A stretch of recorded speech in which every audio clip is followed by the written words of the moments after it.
questions that my viewers asked me about poker. Let's jump right into them, and maybe there will be even a few more if you ask me some here in the chat, so feel free to do so.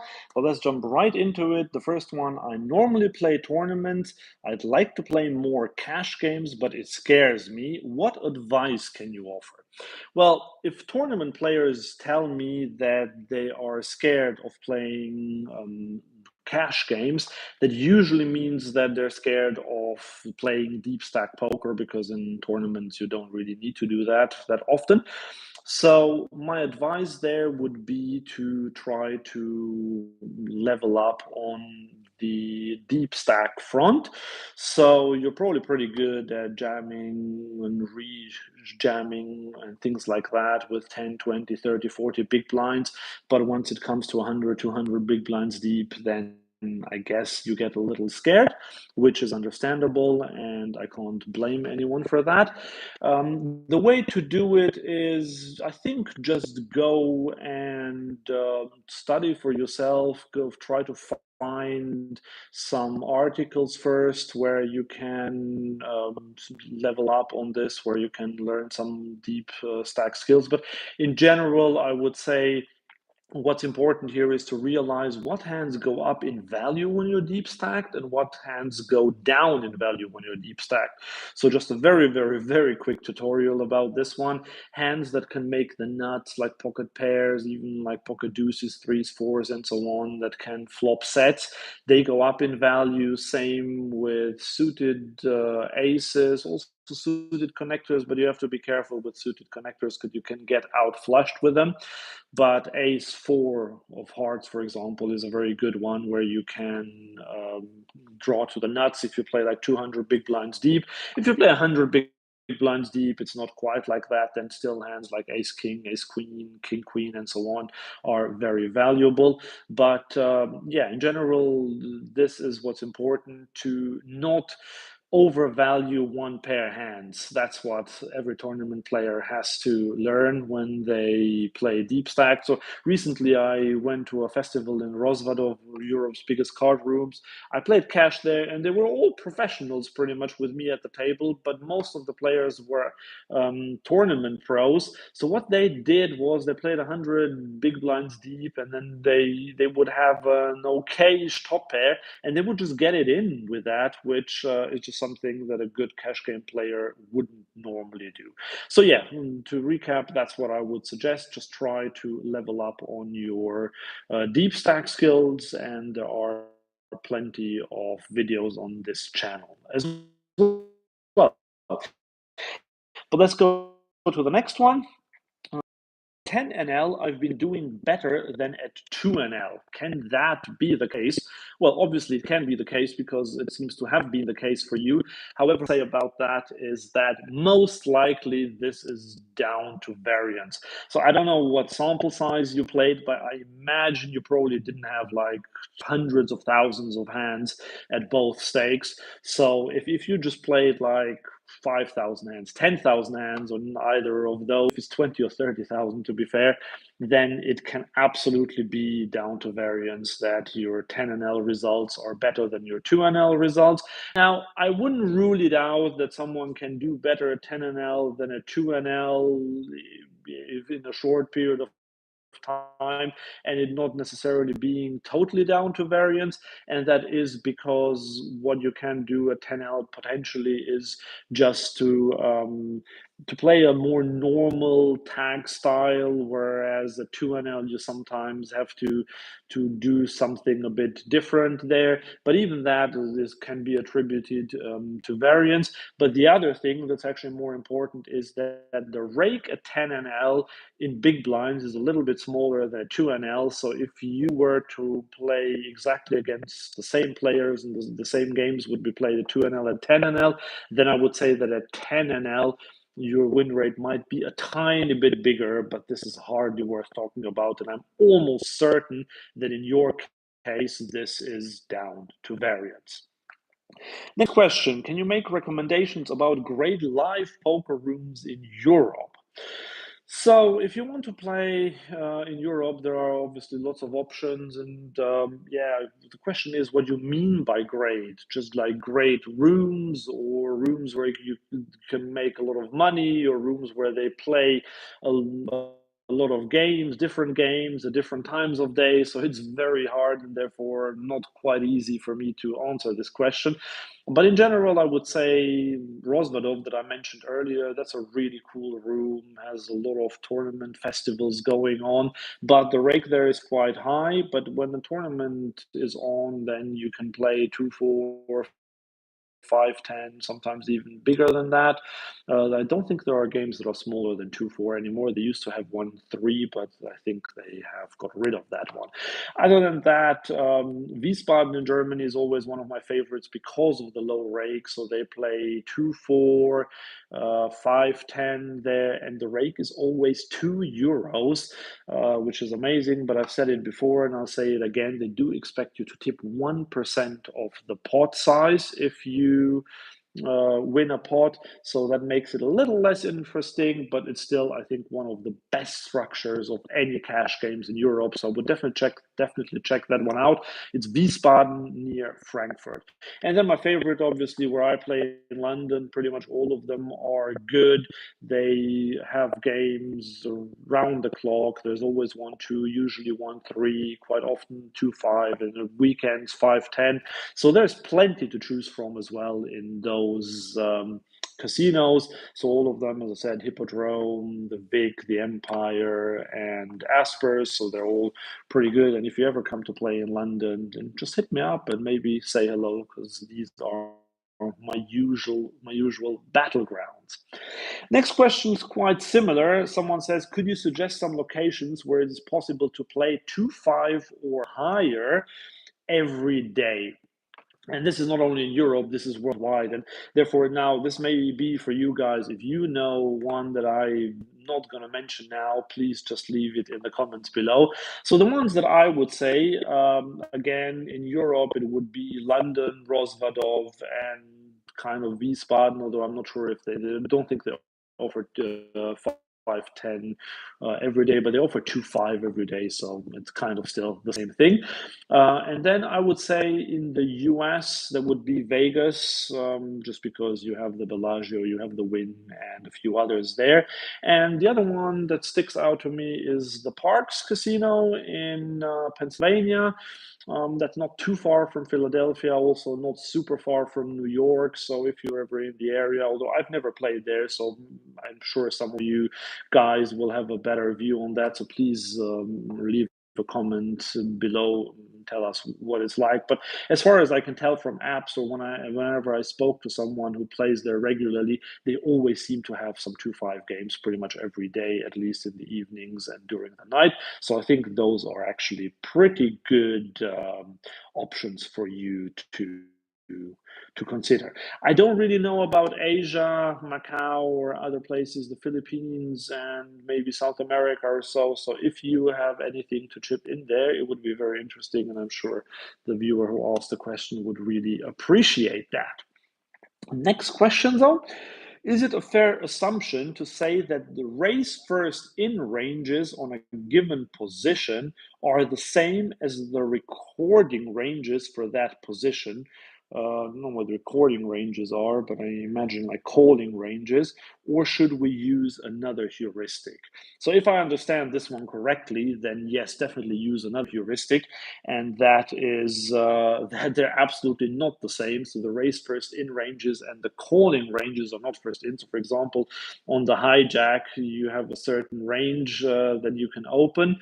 And if someone under the gun opens and you are in the hijack, you would not continue with exactly the same range that you would open if you were the first raiser in there. So you would have to tighten up with your calling range. You would maybe bluff some hands, and you would raise for value, raising being three betting in this case, but you would definitely not call with exactly the same range that you would raise first in there. Which books do you recommend for someone playing live Cash 1-2 or 1-3?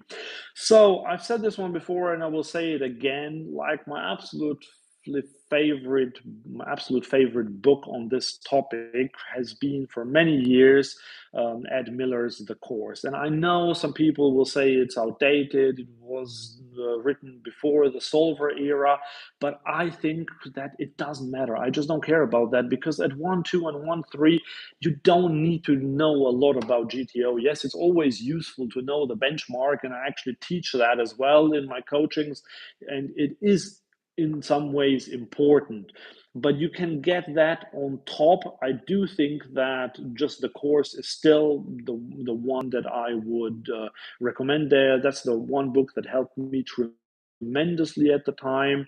And then you can go from there. There are some newer books, and I don't know the exact names, but there are plenty of books that are geared towards small stakes cash games, and a lot of them will be for online though. So that's why the course is just really perfect if you start out and you play 1-2.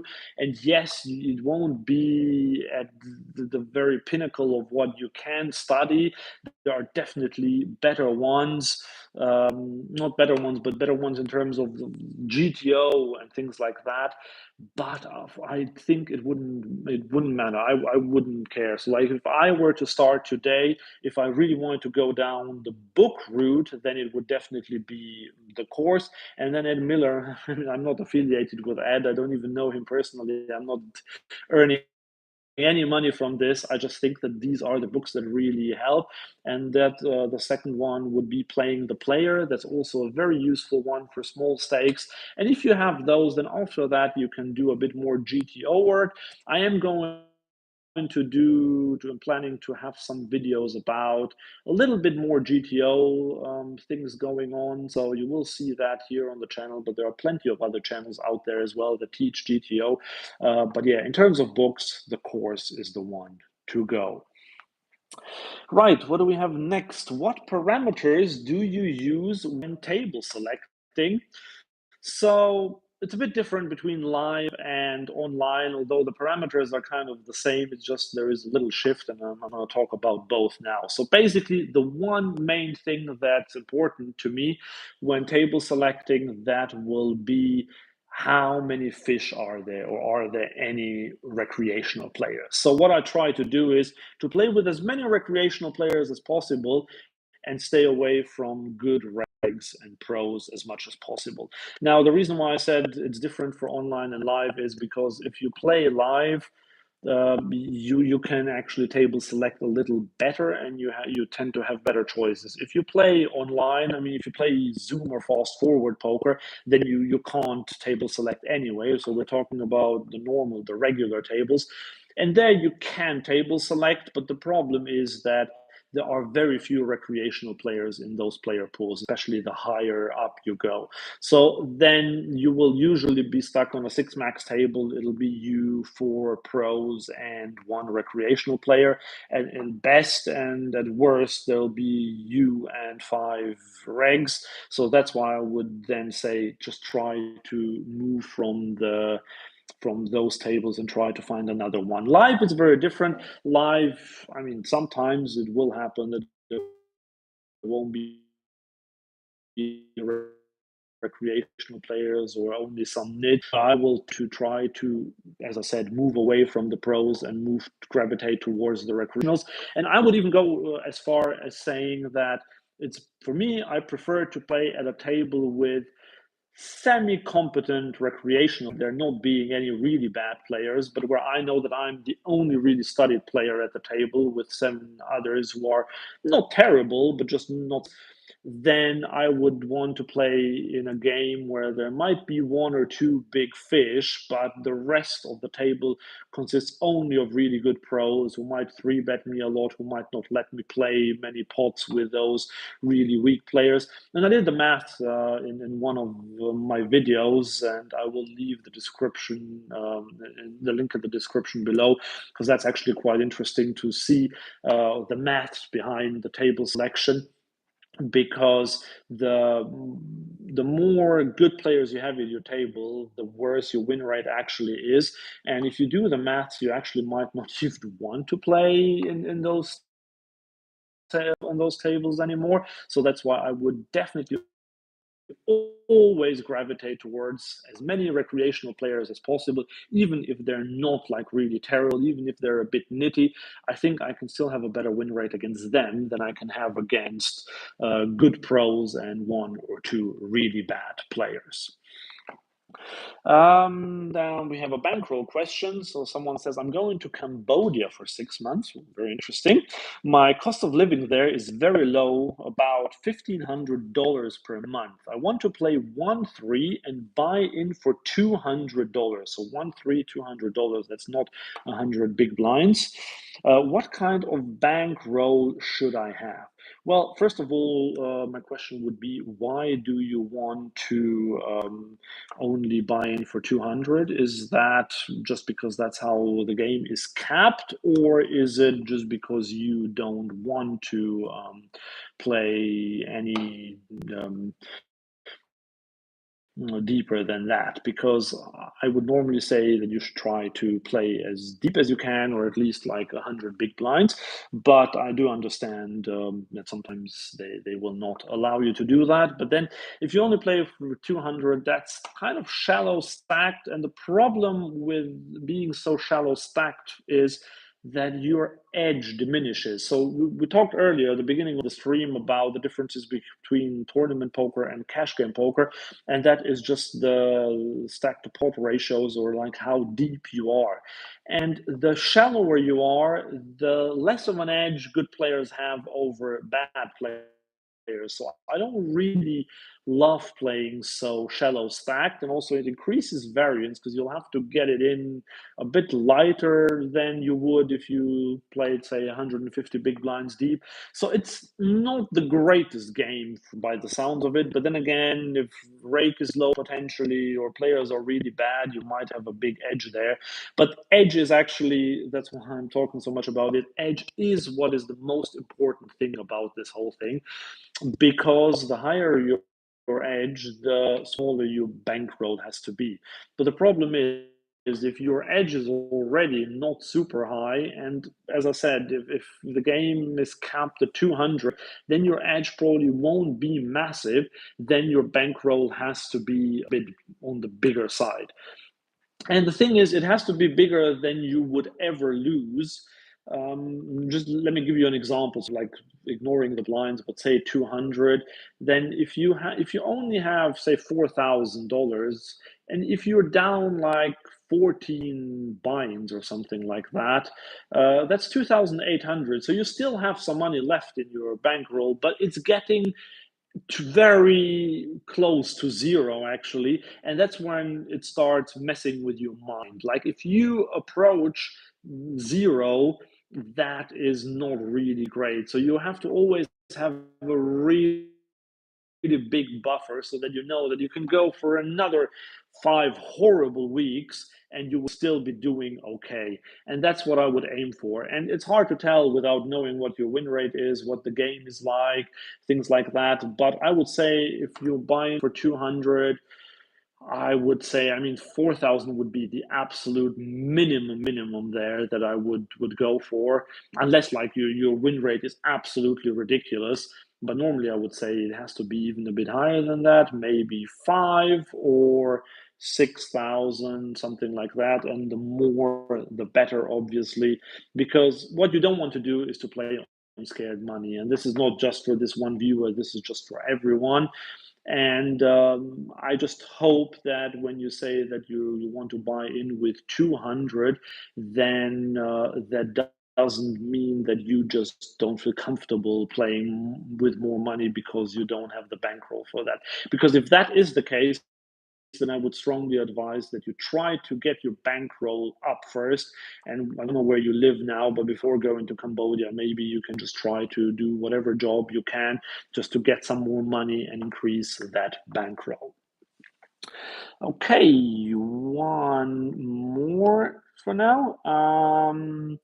I noticed that a lot of poker rooms no longer offer 1-2 games. Instead, they have 1-3. What happened? Was the question. Well, inflation happened. So the thing is, with bigger games, casinos earn more money because they will get to the highest cap of the rake a bit quicker, so they will just make more money. And that's why a lot of casinos, especially in the US, they noticed after COVID, when they reopened, they noticed that they weren't making as much money as they would have liked to.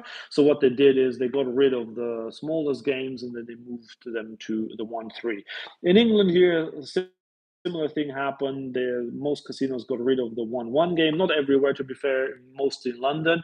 And then they replaced the 1-1 games with 1-2 games where they just earn a bit more. In America, I'm not quite sure why the 1-3 really is superior to the 1-2, because the way rake works there and the way people open, use like what amounts people open, I think it doesn't make much of a difference whether it's a 1-2 or a 1-3, but there must be a reason, and I do think it is inflation that really got rid of the smallest games in many casinos, unfortunately.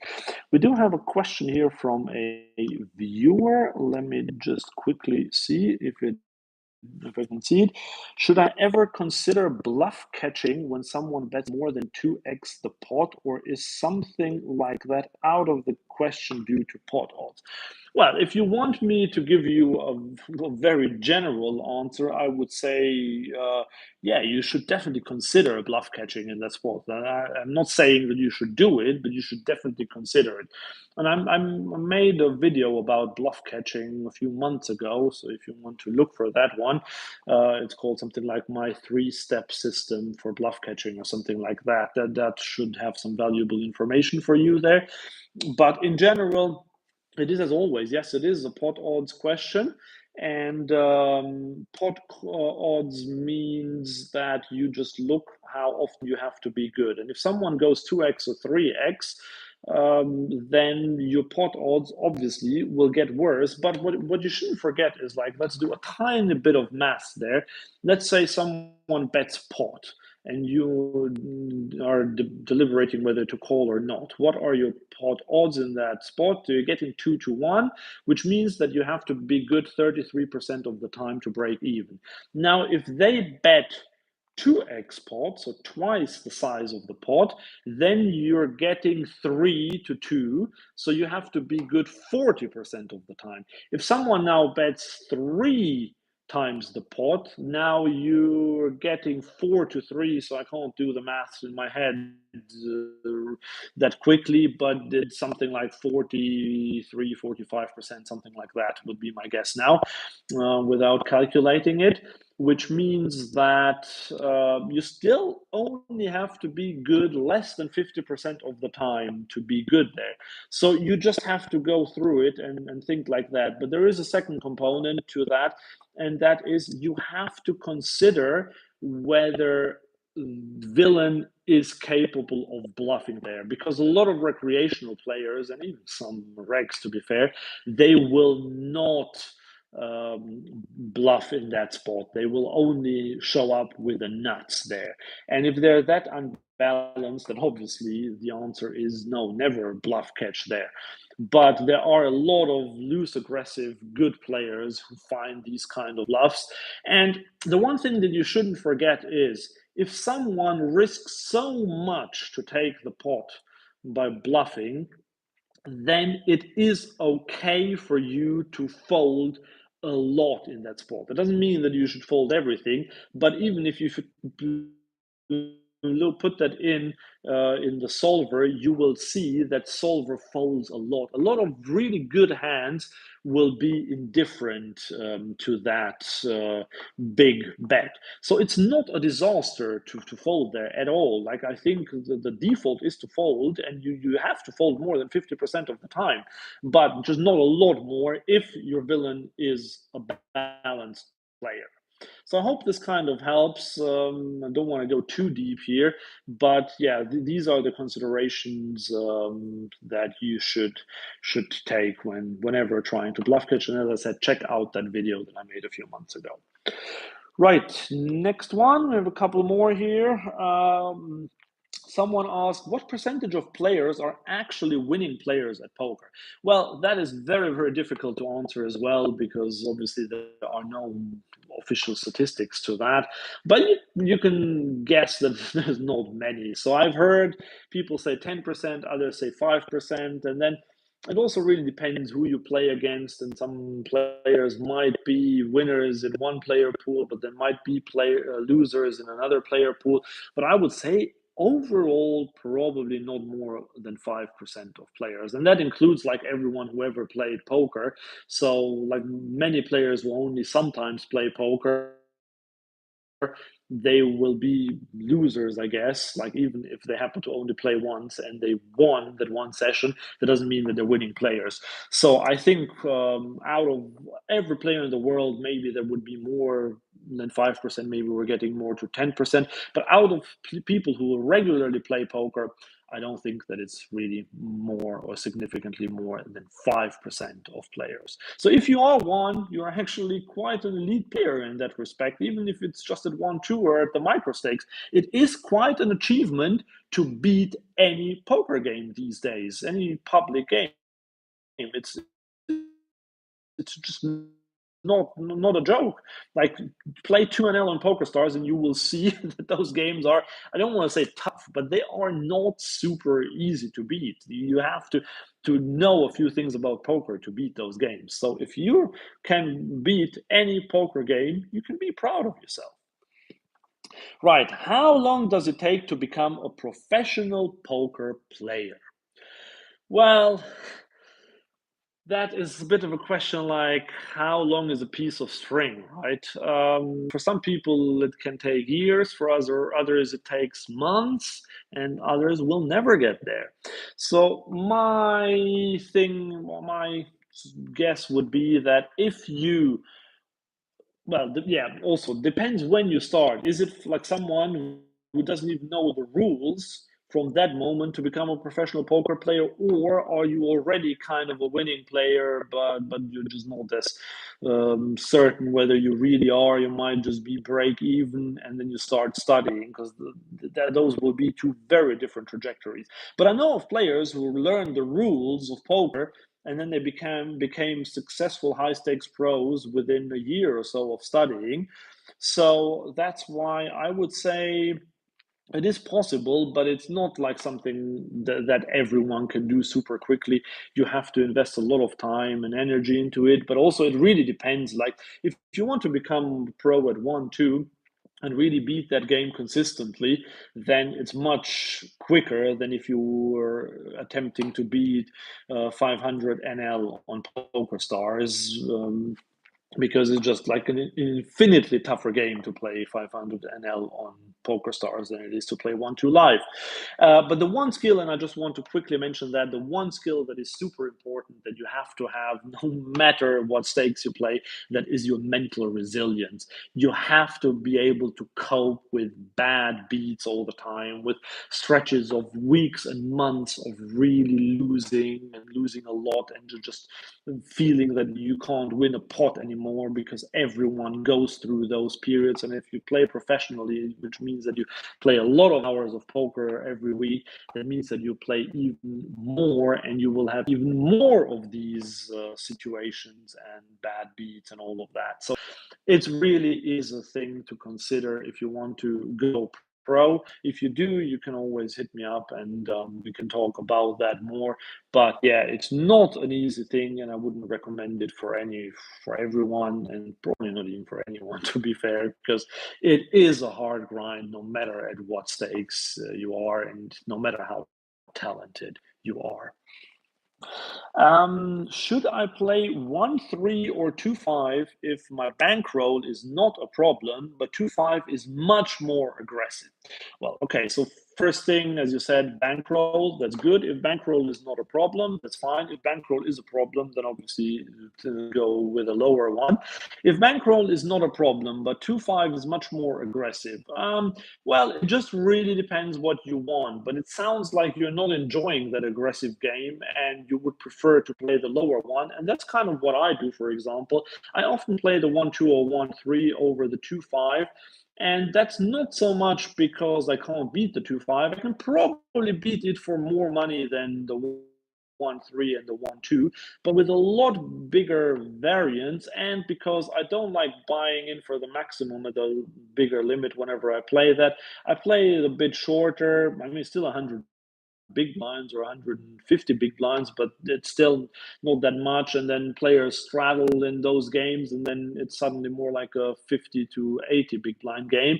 And it's also a bit boring for me because all I can do often is shove or fold, basically, because I can't really call with those sort of stack sizes if there's a straddle, and especially if there are two straddles going on or something like that. So that is one of the reasons why I don't like that. I mean, for me personally, it's also because the bigger games only spread at nights, and I typically play during the day. But yeah, for just getting back to the actual question, I think if you don't feel comfortable, if you just don't like that aggressive game, just stay with the lower one where you feel more comfortable and play that one. That said, it's always good to get out of your comfort zone. And if you think that the 1-3 is just not enough of a challenge for you and you would like more of a challenge, then by all means go and play the more aggressive 2-5 game, and you will become a better player through that. So that's also helpful. It definitely helped me to become a better player by playing the 2-5 because I just learned to be more aggressive. But you can also do that by playing online, which is what I do, and I'm actually just making a video about that. So in a few weeks, you'll be able to watch that one. But yeah, if you feel more comfortable at 1-3 and you're happy with your win rate there, then just stick to it. There is no reason, like it's not about your ego that you have to play the bigger game. It's like I will play the game that's best for me, where I can have the biggest win rate, where I have the least mental health issues, and the one that spreads all the time. And for me, that sweet spot is the 1-2 or 1-3 and not the 2-5. Okay, we have a couple more questions or remarks from viewers. Let's just see here. In London live cash games, do they allow you to buy in with cash? I was told they would do a wealth check beyond like £500. Is this true? Well, it is kind of true. I'm not entirely sure of the exact amount, but yes, it is true. So I know one casino where you can buy in for up to £1,000, but then if you lose £1,000, then after that, definitely they will do checks, and they will do checks anyways. Like most players I know, like I don't know, I've never had a check. I don't know how I've managed to escape them, but almost everyone I know, from pros to the biggest fish, everyone kind of got checked, like background checks. They had to provide income statements and bank statements and things like that. So this is how live poker is, unfortunately, gambling in general is going in the UK at the moment. So yes, it is true, but I don't think it's actually £500. There might be one casino that does that. I don't know, because I always have money on deposit there. But it definitely is true that you can't buy in with whatever amount you want, and they will do wealth checks. They will have talks with you to see whether you're gambling responsibly, whether you can afford it, and so on. So yes, that is definitely a thing. Currently going through a downswing, says someone. So I feel for you. I've had enough of those. Seems like any made hands get cracked and draws break. Is just playing through this whilst minimizing losses the best way to go about it? Yes, unfortunately, there is no magic cure for that. Again, I have a video, and I don't want to advertise too much about that, but look up that video about how to, like, 5 tips how pros deal with a downswing or something like that, from like 2 or 3 months ago. That one might be very helpful for you. Yeah, in general, I know it absolutely sucks, but there is nothing you can do. Like, um, it's not really an option to stop playing, because then you get back to it and you're in the same spot. So yes, it might be good to clear your head for a few days, but there's no point in just delaying it and not playing for 2 months and then playing again or something like that. So that's why just go through it and accept that this will happen to everyone. The only thing that I would say is you have to still be confident that you can beat the game. And but then I don't mean that you suddenly got much worse, but by the way, you will probably play a little bit worse when you're uh, in a downswing, just because everyone does. That's very natural. So your win rate will go down a little anyway. But I can tell you, I've had stretches of like 200 hours or something like that. They were really terrible, and it felt like I could never get out of them. And just whatever I did, it just became worse and worse. And then all of a sudden, I had a session where I won like 3 buy-ins, and then the world looked much better, and things, yeah, just improved from there. So it will happen as long as you are sure that you are a winning player. How do you know if you're a winning player? Well, just look at your results before that. I don't know if you play online or live, but depending what it is, just look at your results, have a long-term sample size, and if that one is positive, then I think it will be fine.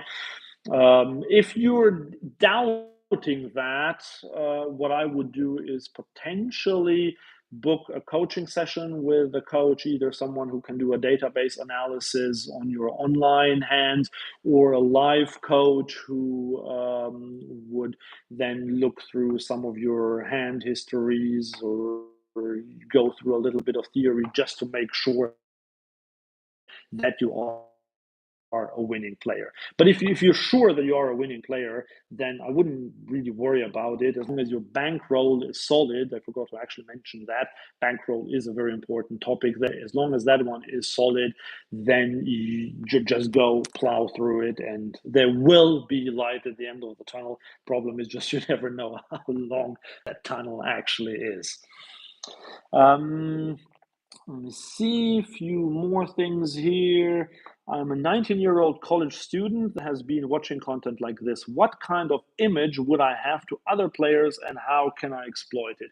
Well, so it's not clear what the image is. So in general, I would say, like, if you really ask me totally in a vacuum, what if I saw someone like you? Although I don't really know what you look like, I just know you're a 19-year-old college student.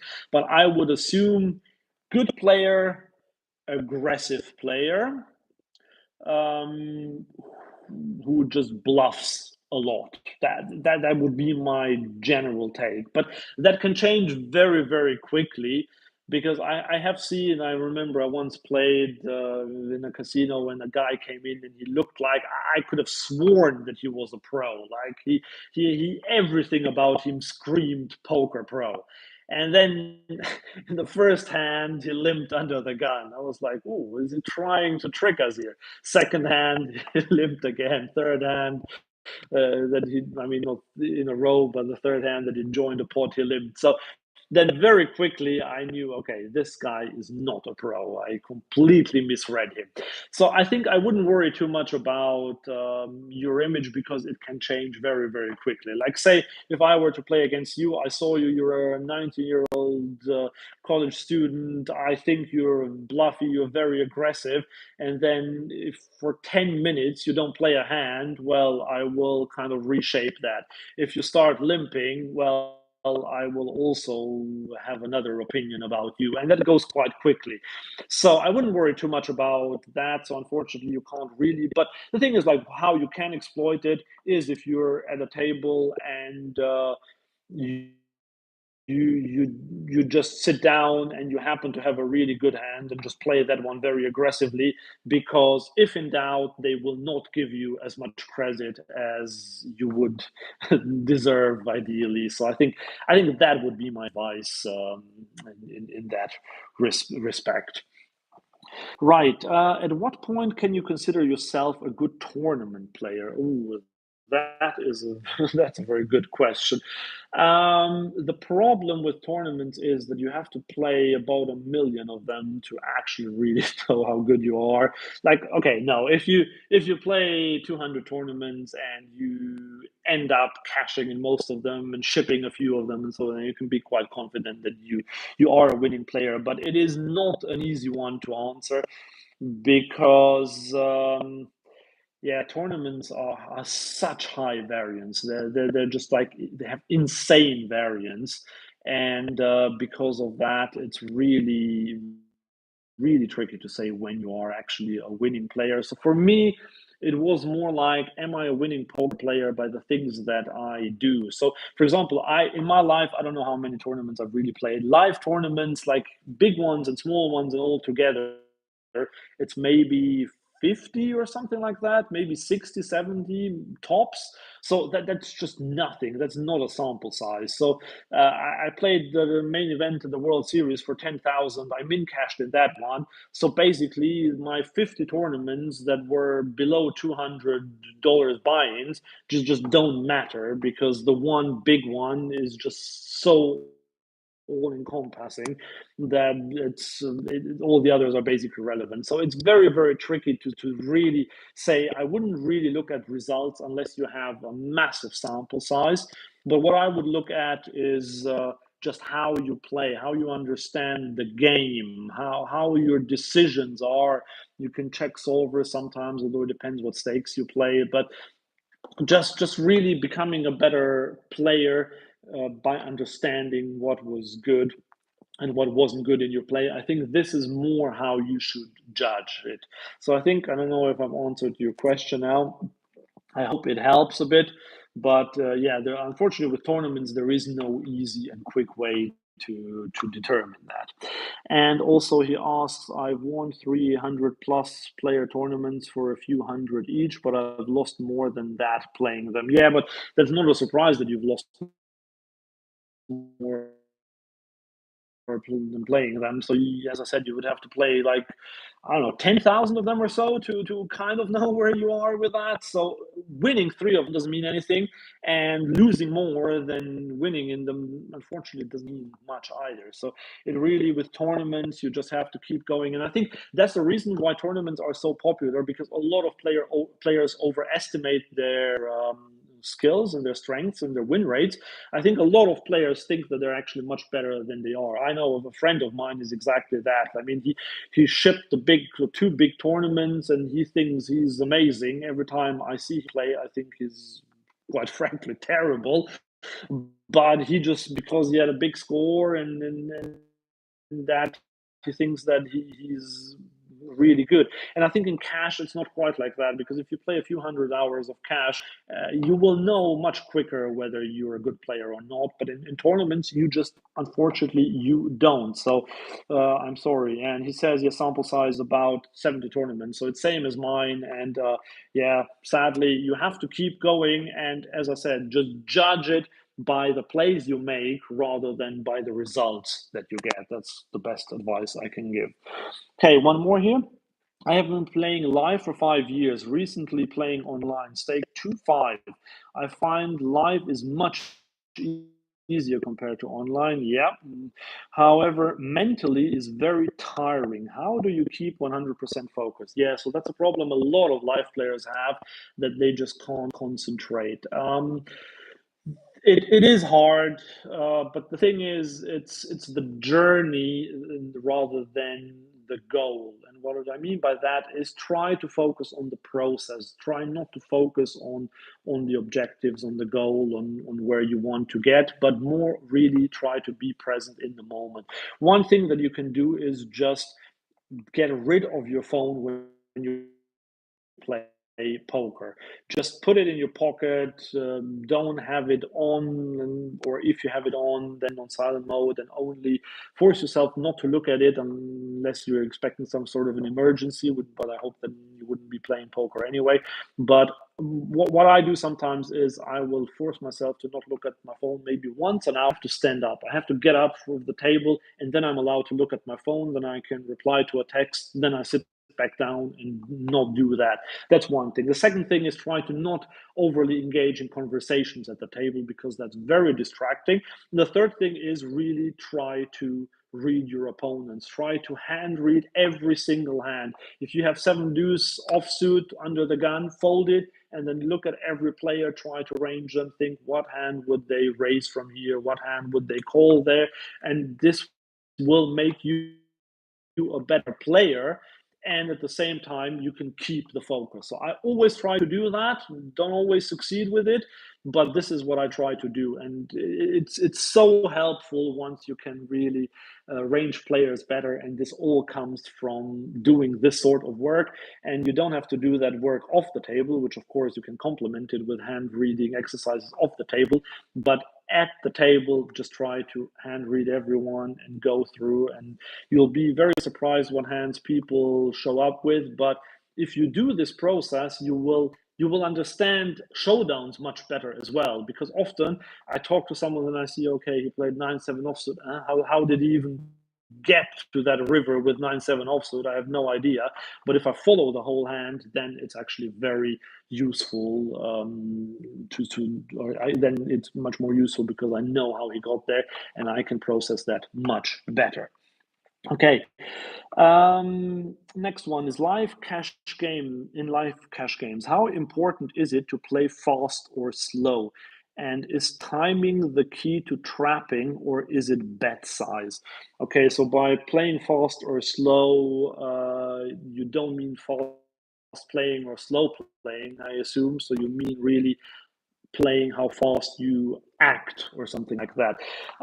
There is no absolute tell on that. I have just made a video about that, and I think it's coming out in the next 2 or 3 weeks, about 5 tells, and timing tells are some of them there. I would say in general that live poker bet size is more of a tell than timing, and it might not officially be called a tell. It's just like something you observe, because I think a lot of players have they draw off their hand strength, like pre-flop, on the flop, on the river, everywhere. Often small bet means small hand, big bet means big hand, but sometimes it is the opposite, because people love to trap. So it's these sort of things. But yeah, I think if they trap, also I have seen different things. Some players check very quickly when they trap, because they really want to get the attention off them, and others will consider whether they should raise, and then they decide to trap. So I think it also has the complication of the board texture. If the board is very wet and someone checks quickly, when they have the option to not check. So I don't mean checking to the aggressor, but if they check behind or something like that, and the board is very wet, then I would think that they don't have a great hand, because they would at least think whether they want to trap in that situation. But if the board is dry, then maybe they can still trap. Although in general, I would say if they play, like if they check very fast or something like that, it usually means that they don't have an amazing hand. There are exceptions though. So I hope this answers the question a bit. I have 2 more, I think. How important are blockers in live low stakes poker? Well, I would not worry too much about blockers. I mean, there might not be 0% relevant, but maybe 2% relevant. I just honestly, there are so many other factors that are so much more important than blockers in live low stakes. Like, is your opponent capable of bluffing, or if you are thinking of bluffing with certain blockers, then you just don't consider that. Like, maybe if there's a missed flush draw and you have two flush cards, maybe that's a bit more relevant, because it diminishes his chances of having the flush. But other than that, I just think it's not very relevant. Honestly, there are a lot of other things that are much more relevant than that. And last one, what would you consider the equivalent of 1-2 to be in Zoom on PokerStars? So they're equivalent. It is the lowest live one, 1-2.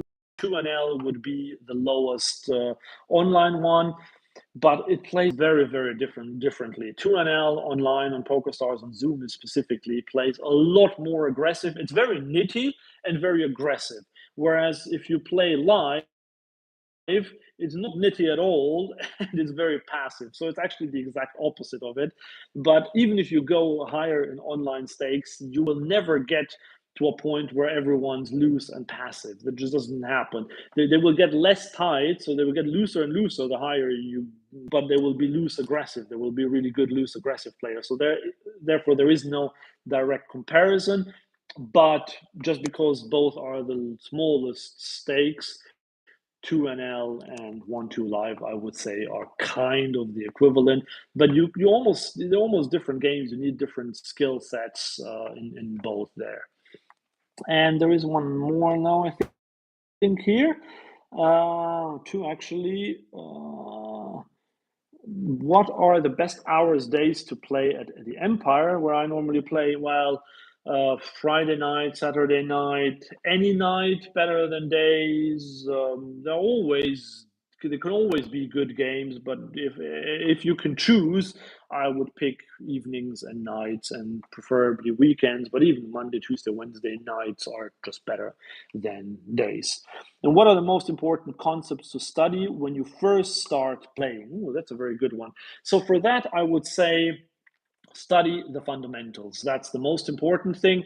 There are some videos out there on YouTube about the fundamentals, and that's what I would just learn the reasons for betting, for example. Do you know why you bet? Because I know even a lot of my students who are a little more advanced don't know why they actually bet.